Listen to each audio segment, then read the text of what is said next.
So guys welcome back to my YouTube channel invest my way. आज मैं आपके लिए एक ऐसा फंडामेंटल स्ट्रॉन्ग फंडामेंटल स्टॉक लाया हूं जो आपके आपके लिए मल्टीबैगर साबित हो सकता है।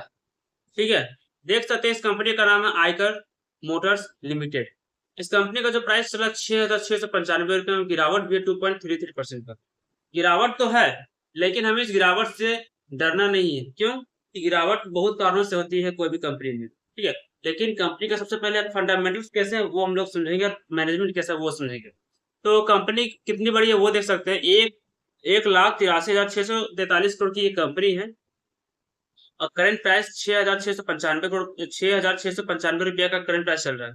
इस कंपनी का हाई लगा 7,124 रुपये का और लो जो लगा है 4,644 रुपये का। ठीक है, ये इसका लो है। ठीक है, अगर डिविडेंड भी देती है 1.05% के हिसाब से अच्छी बात है।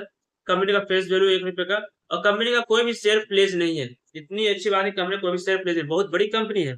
1 लाख से उसका ज्यादा मार्केट कैपिटलाइजेशन आप समझ रहे हैं। और पिछले 3 साल का प्रॉफिट कितना है? 41.3% का। वो शानदार है। सेल ग्रोथ भी 22.4% का है। तो ये दोनों जो आंकड़े हैं, नंबर्स है, वो बहुत अच्छे हैं इस कंपनी के हिसाब से। बहुत ही बड़ी कंपनी है, उसके बावजूद भी इतने अच्छे नंबर है इसके। अब क्वार्टरली सेल अगर देखा जाए तो 44.8%, वो भी अच्छा है। और क्वार्टरली प्रॉफिट देखा जाए तो 24.5%, ये भी अच्छा है। तो हर तरह से कंपनी अच्छी है, कंपनी परफॉर्म करके दिखा रही है, इसीलिए कंपनी यहाँ तक अभी तक बहुत अच्छे यहाँ पे इसके नंबर्स आए हुए हैं।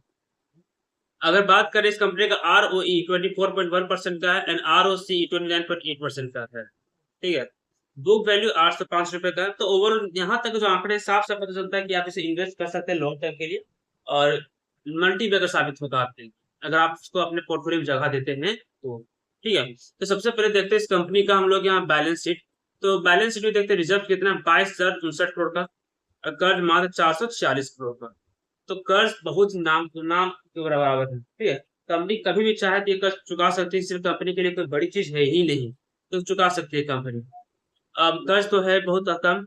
सबसे बड़ी बात है एसेट, 28,944 करोड़ का एसेट है कंपनी के पास, जो बता रहे कंपनी फंडामेंटली स्ट्रांग है और आंख बंद करके आप बाय भी कर सकते हैं। क्योंकि कंपनी के पास अगर इतना पैसा है तो अपने पैसे को यहाँ पे कंपनी बढ़ाने के लिए इस्तेमाल कर सकते हैं। इसीलिए आप सोच समझ के यहाँ पे इन्वेस्ट करें। ठीक है, ये क्या ये आपके लिए मल्टीबैगर साबित होगा या नहीं होगा? ठीक है, अगर हम लोग बात करते हैं प्रॉफिट के विषय में, तो प्रॉफिट देखते हैं इस बार मार्च 2025 में 4,734 करोड़ का प्रॉफिट हुआ था और ईपीएस देखते हैं, पहले 146.13 था और ईपीएस बढ़ के 172 हो गया। तो प्रॉफिट भी बढ़ा, ईपीएस भी बढ़ा है, प्लस सेल भी बढ़ा है। सेल कितना था? 16,536 पिछला बार, इस बार 18,870। तो अच्छी बात क्या है, कंपनी का रिजर्व बढ़ रहे, कर्ज बहुत कम है, सेल बढ़ रहा है, प्रॉफिट बढ़ रहा है, ईपीएस बढ़ रहा है। ठीक है, और इस क्वार्टर भी अच्छा परफॉर्म करके दिखाई कि इस क्वार्टर में 1369 करोड़ का फायदा हुआ था कंपनी को। ठीक है, सेल में बढ़ोतरी हुआ है 6,172 करोड़ इस क्वार्टर में। तो हर तरह से कंपनी अच्छी है, नो डाउट। अब कंपनी इन्वेस्टमेंट के लायक पता चलता है कंपनी मल्टी बैगर साबित आपके लिए हो सकता है।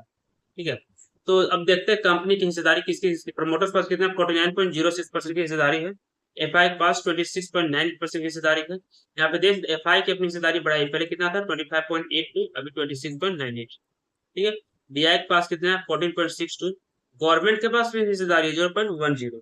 तो गवर्नमेंट का भी भरोसा है कि ये स्टॉक बढ़ने वाला है।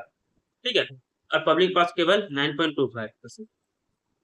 तो ओवरऑल हम लोग क्या समझे? ओवरऑल यही चीज समझे कि कंपनी फंडामेंटली स्ट्रॉन्ग क्यों, सेल बढ़ रहा है, प्रॉफिट बढ़ रहा है, ईपीएस बढ़ रहा है, रिजर्व्स बढ़ रहे हैं, कर्ज ना के बराबर है। ठीक है, इन सभी का यहाँ हिस्सेदारी भी ज्यादा है। तो घुमा फिरा के एक बात समझ लीजिए कि ये कंपनी फंडामेंटली स्ट्रॉन्ग है, जो आपके पैसों को अच्छे तरह से यहाँ पे रिटर्न्स बना सकती है, जो आपकी बैंक भी नहीं बना सकती है। ठीक है, अब चलते हैं इस कंपनी के यहाँ पे टेक्निकली कि हमें बाय कहाँ करने हैं। तो गिरावट से हमें डरना भी नहीं चाहिए, क्योंकि अच्छे स्टॉक जो होते हैं वो बार बार मौका देते हैं कि आप बाय कीजिए। ठीक है, उसी तरह से हमें यहाँ भी सोचना चाहिए कि ये जो स्टॉक है वन डे टाइम फ्रेम के हिसाब से हमें बाय करने के लिए कहाँ सोचना चाहिए। ठीक है, ये तो स्टॉक गिर रहा है।